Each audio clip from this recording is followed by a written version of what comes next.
Y hoy día estamos entrando a la tercera prédica de nuestra serie de Daniel, ¿verdad? Estamos entrando a la tercera prédica de la serie.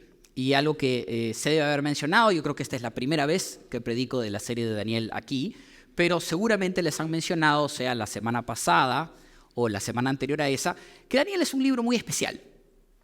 Daniel es un libro muy especial y es un libro que está dividido más o menos que en dos partes, ¿no?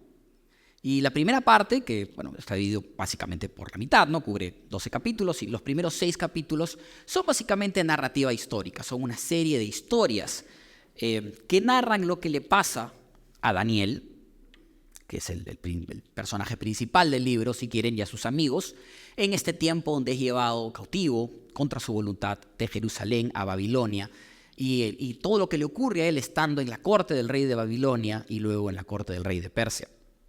Y ese es más o menos el enfoque de los primeros 6 capítulos, ¿no? Y la segunda parte del libro de Daniel, los segundos 6 capítulos, básicamente es una serie, es de contenido profético, ¿no? Narra una serie de visiones y de sueños que tiene Daniel, que contienen un mensaje profético de Dios hacia Daniel, hacia el pueblo judío, hacia la iglesia en general, sobre acontecimientos que pasarían después, ¿no? Y dijimos que en la serie de Daniel nos íbamos a concentrar en los primeros 6 capítulos. No íbamos a cubrir los últimos 6, sino nos íbamos a concentrar en los primeros 6 capítulos, en las historias alrededor de la vida de Daniel y lo que esas historias tienen para enseñarnos. Pero hoy día es un poquito una excepción a la regla, ¿no? Porque claramente en lo que nos enfocamos hoy, que es el clímax del capítulo 2, ¿no? Sobre el sueño de Nabucodonosor, ese claramente es un sueño profético. Ese sueño contiene un mensaje profético que Dios da al pueblo judío, que luego se cumple. Le advierte de eventos históricos que se van a cumplir después, se lo da a Nabucodonosor. Pues tenemos que ver cómo es que en la historia estos eventos que el sueño de Nabucodonosor contiene se cumplen después, ¿no? Así que es un poquito una excepción. Pero para adentrarnos de lleno, creo que es importante hacer un pequeño repaso de dónde estamos, de cómo llegamos aquí, ¿no? Cómo llegamos al clímax, como se dice, del capítulo 2, ¿no? Y la semana pasada, seguramente, entiendo, Julio estuvo aquí, fue Julio el que estuvo predicando sobre cómo llegamos aquí, y él debe haberles contado que un día, una buena mañana, el rey Nabucodonosor se levanta en su cama muy perturbado, ¿verdad? Se levanta muy perturbado porque ha tenido un sueño que él inmediatamente intuye tiene un significado profundo que él necesita discernir. Entonces el rey Nabucodonosor, perturbado por esto, llama a todos sus sabios y sus consejeros más cercanos, ¿no? Y estos se acercan al rey y él les dice inmediatamente: he tenido un sueño perturbador y necesito que me digan su significado, ¿no? Y sus adivinos, sus asesores, y la Biblia traduce como magos a veces o adivinos a los asesores de la corte, ¿no? A la gente que es cercana al rey, sus funcionarios, porque en esta época, en el mundo antiguo, la mayoría de personas cercanas al rey conocen de astrología. La astrología tiene un gran valor para la gente, para los reinos en esta época, ¿no? Pero la mayoría de ellos son funcionarios, son cortesanos, asesores, gente que está siempre pugnando por poder e influencia en la corte del rey, ¿no? Hay mucha política detrás de esto. Y de inmediato le dicen: Su Majestad, faltaba más, ¿no? Claro que aquí tenemos gente capaz de interpretar sueños, cuéntenos usted el sueño y nosotros le damos su interpretación. A lo que Nabucodonosor contesta de forma muy abrupta que no, que lo que él demanda es que le digan el sueño y su interpretación.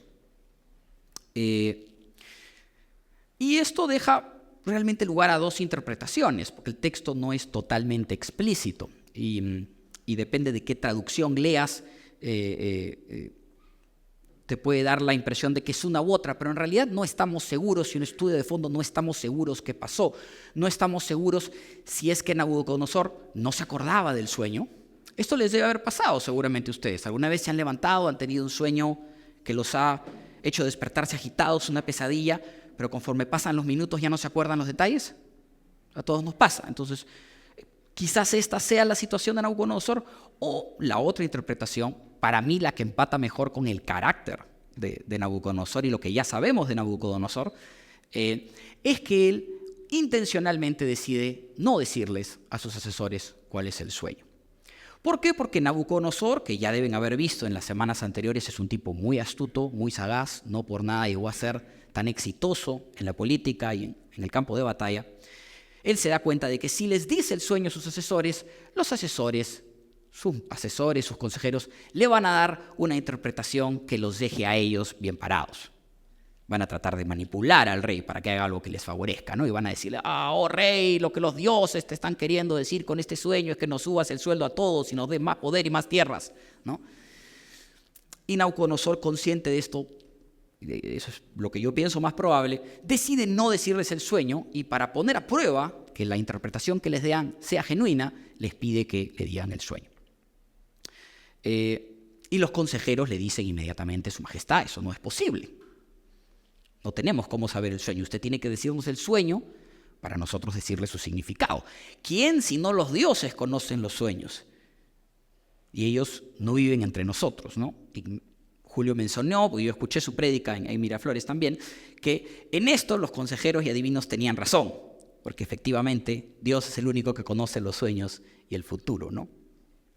Pero a Nabucodonosor no le hace gracia la respuesta de sus adivinos y fiel al estilo de un tirano del mundo antiguo, decide pues apelar a tácticas de motivación peculiares, ¿no? Y les dice, bueno, si ustedes no me dicen el sueño y su interpretación, lo voy a matar a todos, ¿no? La gente trabaja mejor bajo presión, ¿no? Y entonces entramos en este entrampamiento, los sabios y consejeros no son capaces de darle una respuesta, así que el rey decide ejecutar su edicto y la Guardia Real sale a buscar a todos los sabios y consejeros de la corte para ejecutarlos. Y es así que Daniel entra a la historia.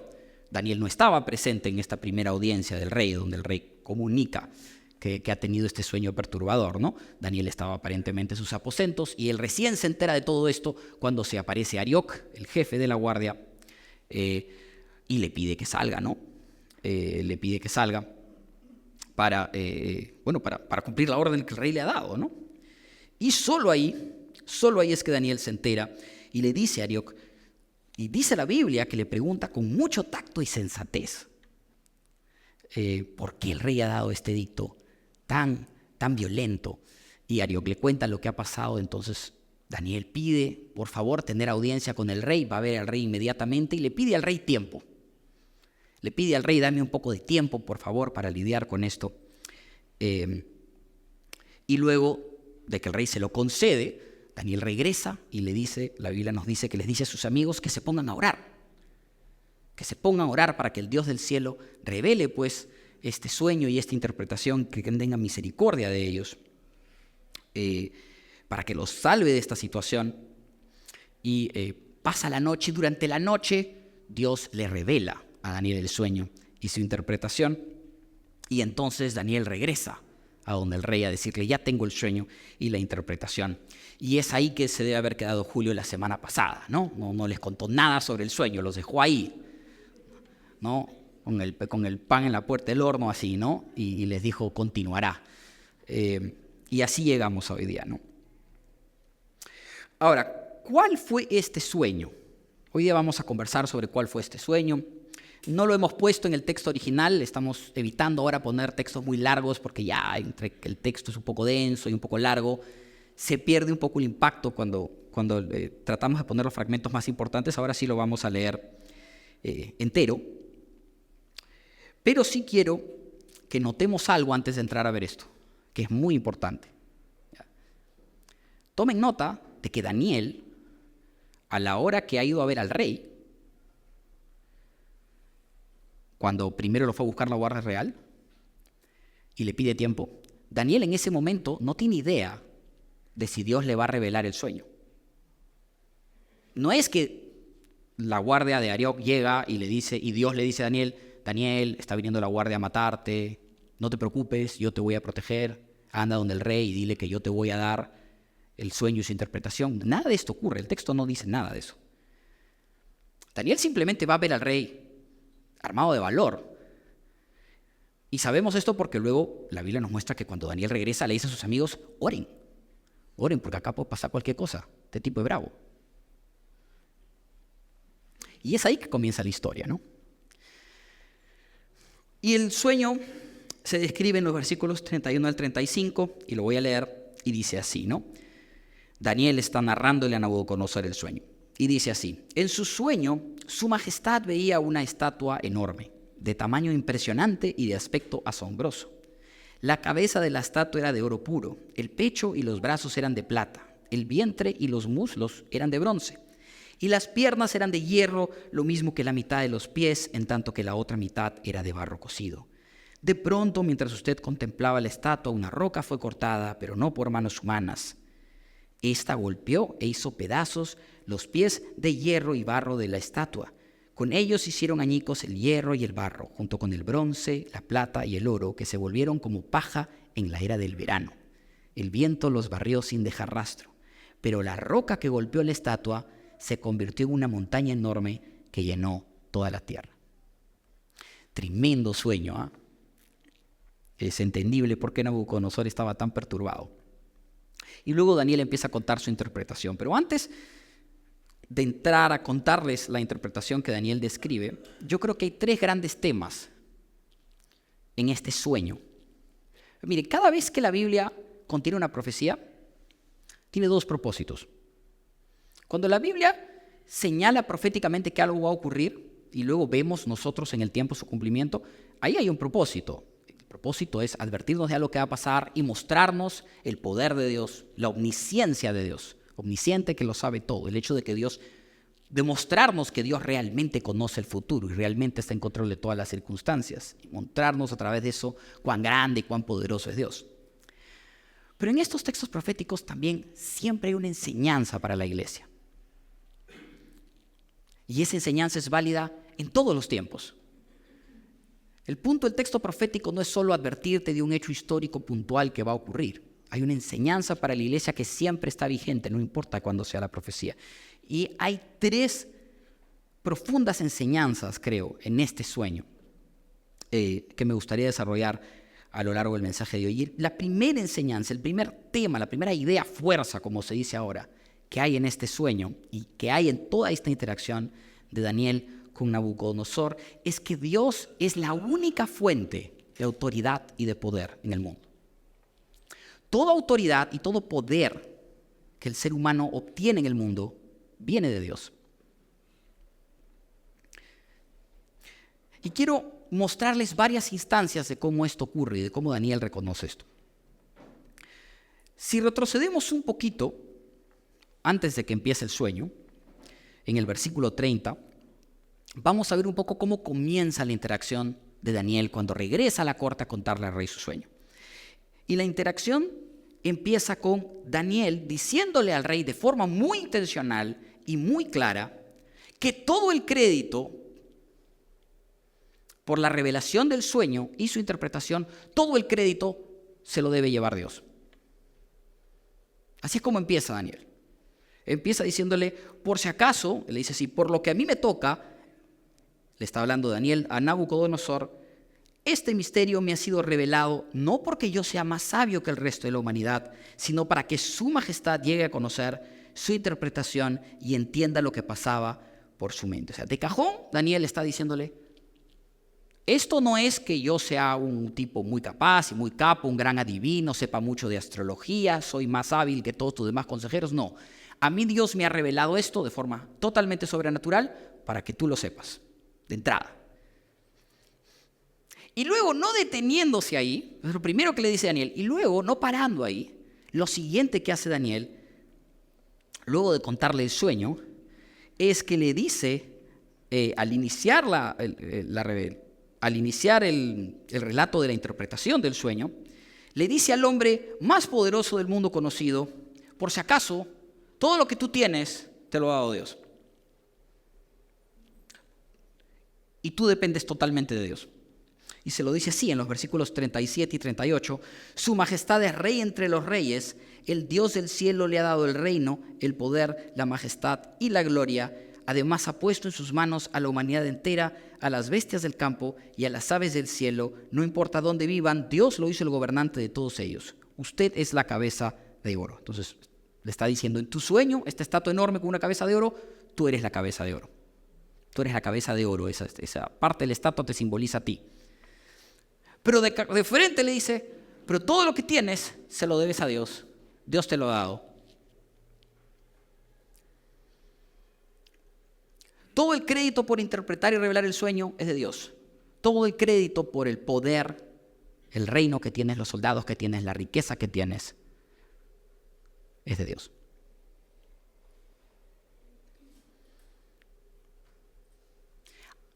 Quiero que nos pongamos en los zapatos de Daniel por un minuto y tratemos de entender lo que el tipo está viviendo. Solo en este capítulo, sin contar todo lo demás que nos revelan estos 6 capítulos. Solo en este capítulo, la Biblia nos dice que un buen día, porque miremos la historia desde su perspectiva, un buen día Daniel está en su casa, descansando probablemente, haciendo sus tareas diarias, y se aparece la guardia real en la puerta de su casa a decirte, sal para matarte. Así comienza la historia, para él, ¿no? No sé ustedes, pero si en mi casa se aparece una guardia real afuera y me dice sal para matarte, mi reacción no es salir a decir buenos días caballeros, ¿a qué han venido? Mi reacción probablemente sería escaparme por la puerta de atrás, agarrar a mis hijos como pueda y salir disparado. Pero la Biblia nos dice que Daniel sale a entrevistarse con estas personas y de nuevo les habla con tacto y sensatez. Muchísimo dominio propio. E inmediatamente después de averiguar qué es lo que está pasando y de preguntar por el edicto, convence al guardia de no ejecutar la orden todavía y se va a ver a Nabucodonosor. Entonces, siga, de nuevo, ponernos en los zapatos de Daniel. Viene una guardia real a tu casa y te dice que salgas para ser ejecutado. Tú no te escapas, tú sales a hablar con la guardia. Y luego tu siguiente idea es, bueno, voy a ir a buscar a este rey que acaba de ordenar que me maten, lo voy a ir a buscar yo directamente a su palacio y le voy a decir que me dé tiempo. ¿Esa es tu reacción? Y luego una vez que el rey te concede, este rey famoso por ser muy poderoso y muy brutal en sus decretos y muy, muy rudo y duro en la manera en que gobierna, este rey te dice eso, tú igual lo vas a buscar, te concede tiempo, probablemente asombrado por tu valentía, ¿no? Y tú regresas a tu casa, Dios te da esta revelación, regresas a la corte del rey, y quiero de nuevo que se pongan en los zapatos de Daniel. ¿Qué haces con esta revelación? Si ustedes se acuerdan dónde nos deja el capítulo 1, el capítulo 1 nos dejó con Daniel, ¿se acuerdan? La primera historia de Daniel con Asfenaz, en el que Daniel se niega a comer los alimentos del rey y empieza a comer una dieta especial porque no quería tomar de cosas que deshonraban a Dios. Yo no llegué a hacer esa prédica aquí, pero entiendo que ya la vieron. Ya ese capítulo termina con la Biblia diciendo que cuando finalmente Daniel y sus amigos fueron a entrevistarse con Nabucodonosor, Nabucodonosor los encontró 10 veces más inteligentes y capaces que todos los asesores. Entonces, Daniel es una persona que está creciendo en influencia en la corte del rey. Sigue siendo un extranjero. Sigue siendo una estrella en potencia, un juvenil con proyección. Todavía no es el principal asesor del rey, el primer ministro, simplemente un cortesano con el que el rey está impresionado, nada más.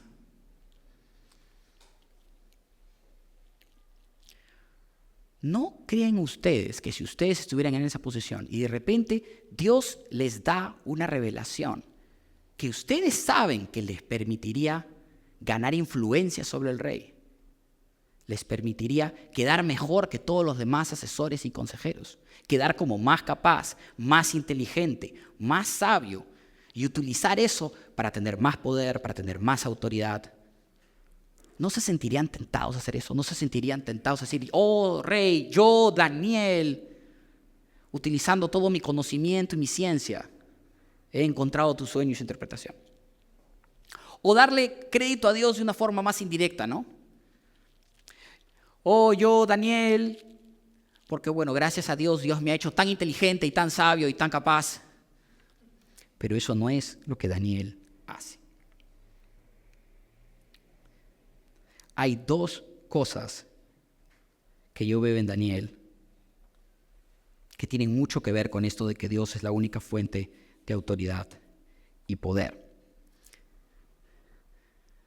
Daniel muestra en toda esta interacción muchísima humildad para entender cuál es su lugar, para no caer en la tentación de utilizar esto que Dios le ha dado para su propio provecho en forma egoísta, que es una tentación muy humana, sobre todo en una situación como la que está Daniel, porque Daniel no está en una situación cómoda.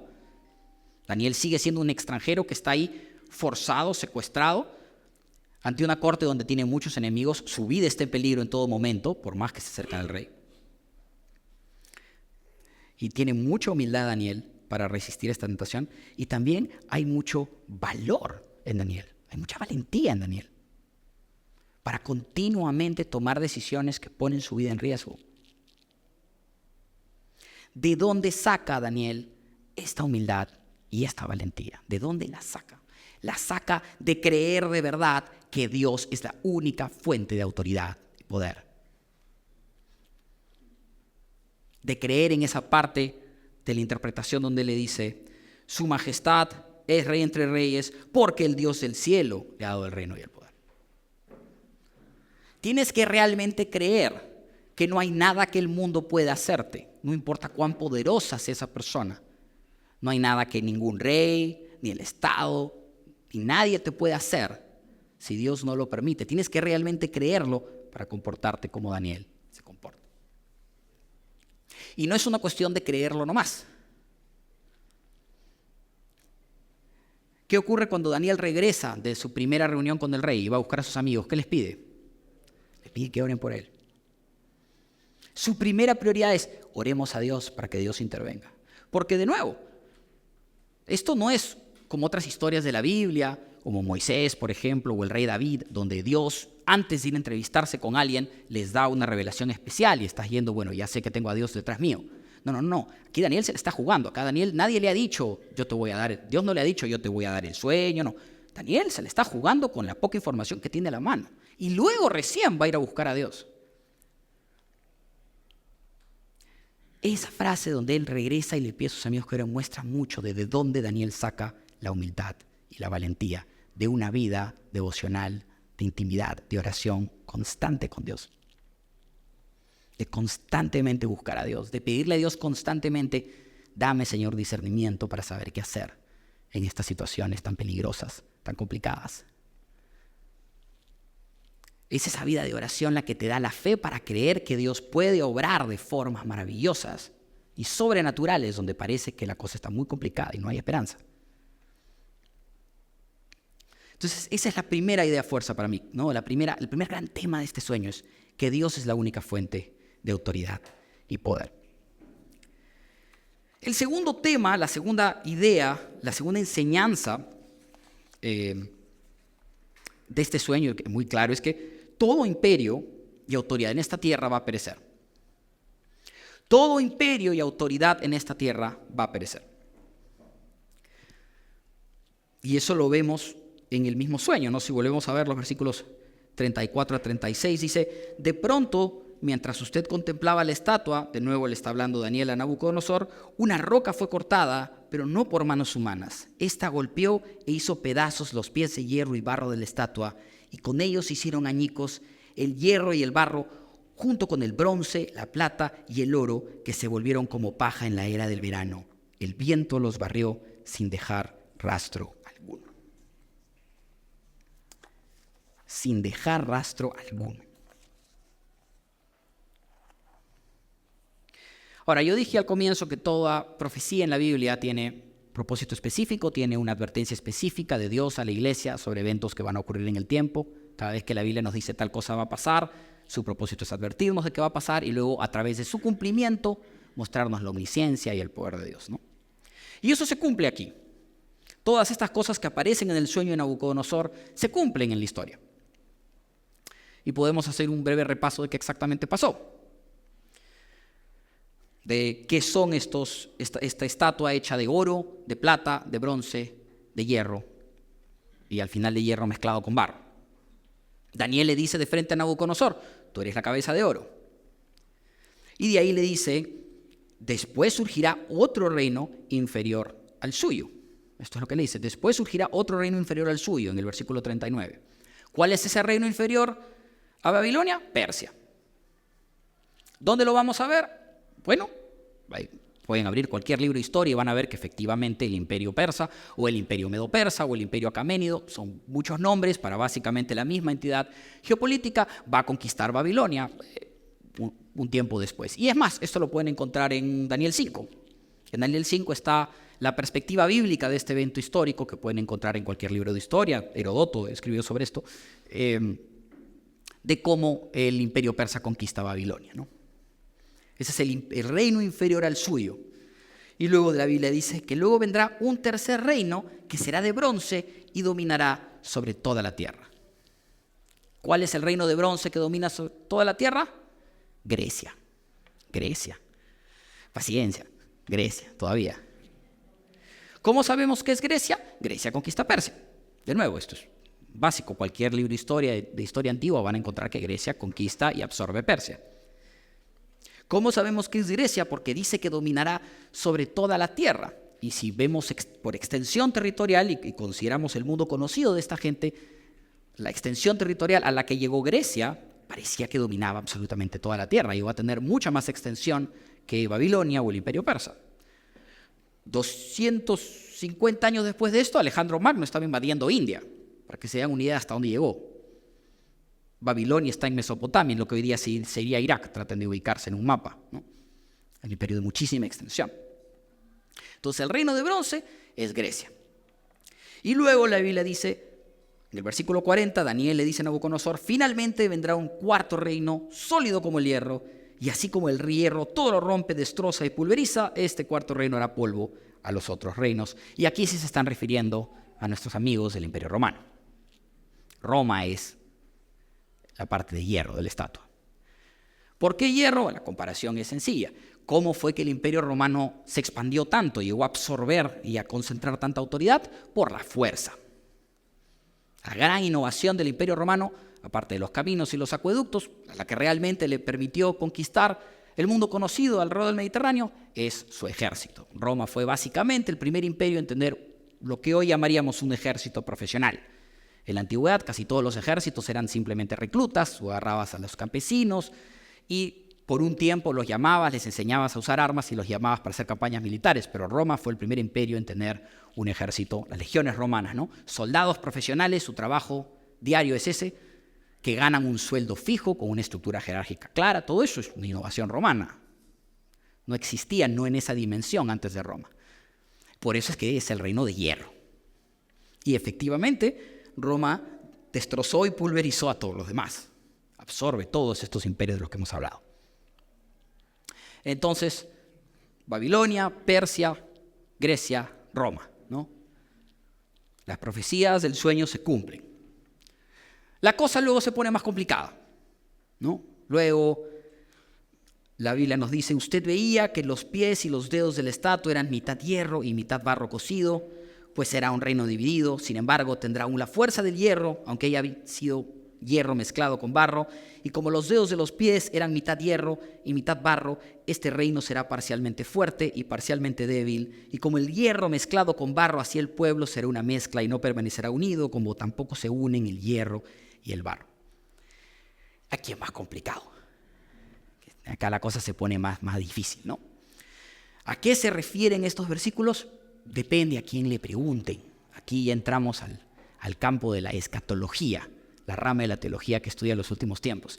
Y dependiendo de ustedes a quién le pregunten, van a tener una respuesta muy diferente, ¿no? Si le preguntan a un preterista, el preterista les va a decir: no, es el mismo imperio romano, si es preterista parcial. Y si es preterista total, les va a decir: es el mismo imperio romano y es el año 69 después de Cristo, cuando hubo 4 emperadores en Roma, por eso es la división. Eso sí es preterista. Si no es preterista, pero es polmilenarista, te va a decir: probablemente los imperios coloniales, pues, ¿no? O el Sacro Imperio Romano, que existió hasta el siglo XIX, más o menos, ¿no? La guerra franco-prusiana, ¿no? Probablemente es ese. Y si no es postmilenarista, es premilenarista. Y si es premilenarista, pero es post-tribulacionista, te va a decir las Naciones Unidas, ahorita, los Estados Unidos, ¿no? Y si es pretribulacionista, te va a decir, hermano, no vamos a estar acá para cuando llegue, ¿de qué te preocupas? Igual te van a raptar. ¿Quién de ellos tiene la razón? No sé. Y aunque puede ser fascinante, interesante tener estas discusiones, y si las quieren tener, tenlas, pero en su tiempo, porque yo tengo que seguir con la prédica, si las quieren tener está bien, pero sí tengan en cuenta que lo último que Dios quiere es que ustedes tengan discusiones ociosas y absurdas con otros creyentes sobre temas como este. No existe tal cosa como una versión cristiana de leer las hojas del té. No existe. Y Dios no tiene interés en disputas sobre si esta hoja del té a quién se parece más. ¿Se parece más al Imperio Romano o son los británicos seguro, no? Y tú dices, no, tú crees que es otra cosa, tú no eres creyente. Eso no es lo importante. Lo importante, el tema fuerte aquí, la lección de verdad, ya nos la dio Daniel en el versículo 37. Cuando le dice a Nabucodonosor, su majestad es rey entre los reyes porque el Dios del cielo le ha dado el reino. Ese realmente es el tema del sueño. El tema del sueño es que toda autoridad viene de Dios. Y no solamente que toda autoridad viene de Dios, sino que toda autoridad, todo en esa estatua al final va a perecer. El poder en la tierra es efímero, porque al final Dios prevalece.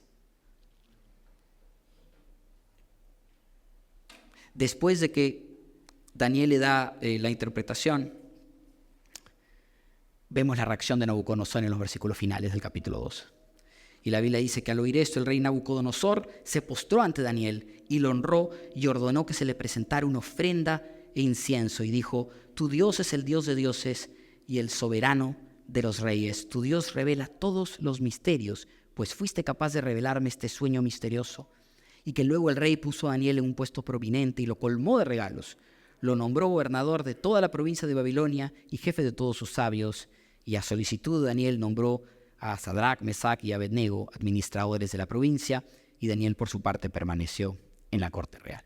Entonces, claramente el rey, la prueba que el rey Nabucodonosor hace es exitosa, la respuesta le satisface, y el rey tiene este momento inspirador donde honra esta respuesta que Daniel le da.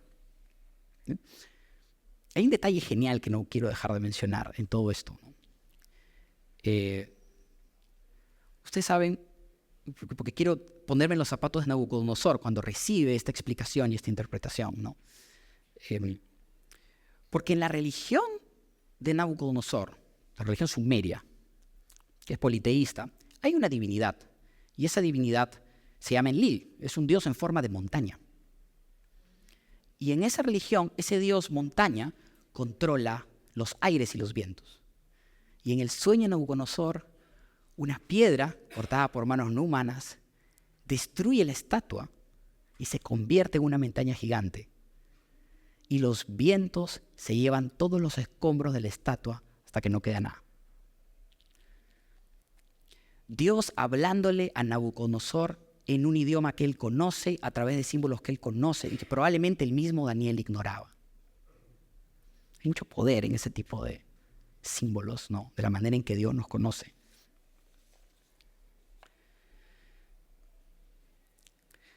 Hay una gran verdad en todo esto, como decía. Una cosa que queda clara, ¿no? No hay nada que el ser humano construya. No hay poder en la tierra. No hay imperio, no hay Estado, no hay ejército. No hay autoridad política, militar. Pero tampoco hay autoridad económica ni cultural. No hay imperio construido por el hombre, no importa cuán influyente, cuán letal, cuán atornillado en el poder parezca, que no vaya a volar en 1000 pedazos todos sus escombros barridos por el viento. Con ellos hicieron añicos el hierro y el barro, junto con el bronce, la plata y el oro, que se volvieron como paja en la era del verano, y el viento los barrió sin dejar rastro. Esta es una gran verdad que debemos guardar en nuestro corazón. Y esa verdad tiene primero una advertencia. Es una advertencia para Nabucodonosor y también es una advertencia para nosotros. Y la advertencia es, ¿dónde estás poniendo tu confianza? ¿Dónde estás poniendo tu seguridad? ¿Y dónde está tu tesoro? ¿Estás poniendo tu confianza, tu seguridad en tu posición económica, en tu talento, en tu educación? ¿Estás poniendo tu seguridad en la familia que tienes, la fortuna que tienes, el trabajo, tu salud? Pero así como es una advertencia, porque para Nabucodonosor fue una advertencia, también es una palabra de aliento y esperanza. Para Daniel fue una palabra de aliento y esperanza. Y esa palabra de aliento y esperanza quiere decir que todo lo que tiene poder en este mundo para oprimirnos, para dominarnos, para aprovecharse de nosotros, todo va a expirar. Y es a través de esa palabra de aliento que Daniel recibe el mensaje de, al final el exilio se va a acabar y tú vas a volver a casa. No importa cuán poderoso parezca este reino en el que estás cautivo, cuán peligrosos tus días donde sientes que mañana mismo te juegas la vida con una respuesta incorrecta ante este rey rodeado de soldados. Tarde o temprano vas a ir a casa. Y ese es el mensaje final. Ya me levantaron los 5 minutos, así que correré.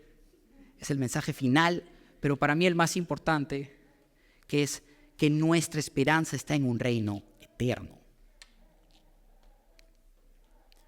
En esos versículos finales, 44 y 45, donde Daniel le dice a Nabucodonosor que en los días de estos reyes el Dios del cielo establecerá un reino que jamás será destruido ni entregado a otro pueblo, sino que permanecerá para siempre y hará pedazos a todos los reinos. Que este es el significado de la roca que fue cortada de la montaña, no por manos humanas, y que hizo añicos al hierro y al bronce y al barro y a la plata y al oro.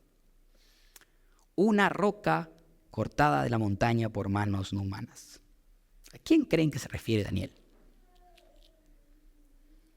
No lo tienen que intuir porque la Biblia está llena de referencias sobre esto. En 1 Pedro 2:4, Cristo es descrito como la piedra viva, desechada por los seres humanos, pero escogida y preciosa ante Dios. Y en Lucas 20 hay una interacción entre Jesús y sus discípulos, donde Jesús les dice, la piedra que desecharon los constructores, refiriéndose a sí mismo, ha llegado a ser la piedra angular, y todo el que caiga sobre esa piedra quedará despedazado, y si ella cae sobre alguien lo hará polvo, conectando con el sueño de Daniel, 600 años después. Jesús es la roca cortada por manos no humanas que hace pedazos todos los imperios del mundo. Hay una costumbre que tenía Daniel, que se las van a contar cuando vean el capítulo 6. No les voy a contar, no le arruino, no sé a quién le toca, pero no le voy a arruinar la sorpresa. Pero solo les voy a contar solo un versículo del capítulo 6, en Daniel 6:10, en donde Daniel recibe una noticia muy difícil, muy dura. Daniel recibe en la corte, ya en esa época en la corte de Darío, rey de Persia, una noticia muy difícil. Y su primera reacción, nos dice el capítulo 6, versículo 10, es volver a casa, abrir una ventana que da a Jerusalén. Una ventana en su casa que daba en la dirección en la que estaba Jerusalén, y que se sentó ahí a orar como tenía por costumbre. Daniel tenía muy claro cuál era su hogar. Las ciudadanías del mundo son efímeras.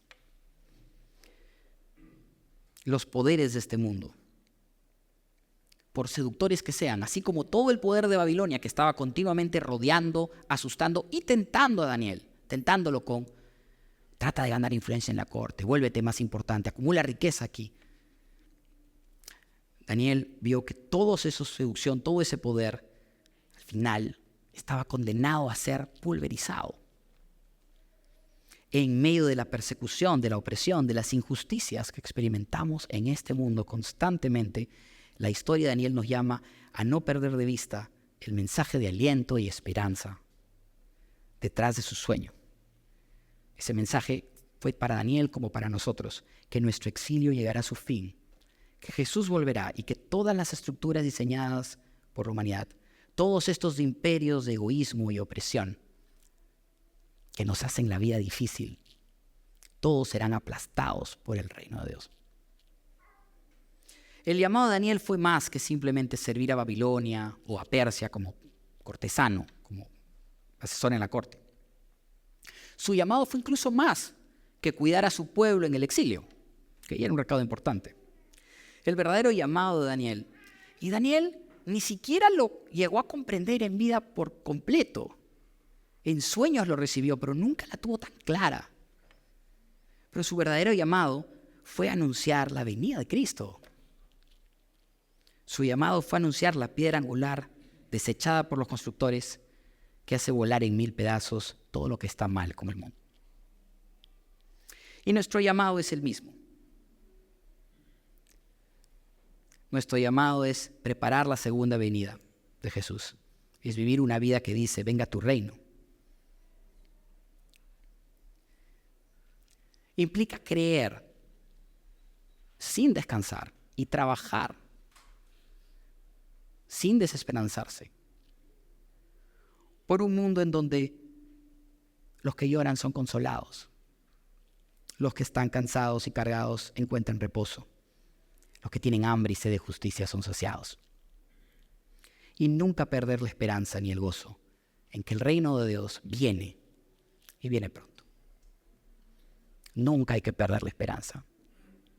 Nunca hay que dejar de abrir una ventana hacia Jerusalén, hacia nuestro hogar, y saber que Dios vuelve. No importa cuán difícil se ponga el mundo, nunca hay que perder la esperanza. Porque ¿qué es ser cristiano sino tener esperanza?